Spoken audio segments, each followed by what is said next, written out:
como, por exemplo, na região de Fazenda Souza. Vereador, bom dia.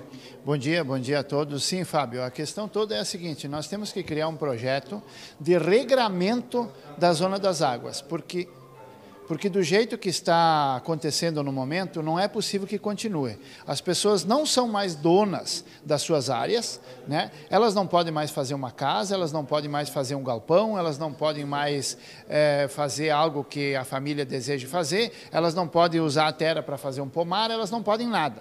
Então, assim, se ou a gente cria um projeto para regrar essa situação, para que eles possam usar essa terra dentro de um determinado regramento, ou então o município ou o Estado tem que indenizar essas áreas.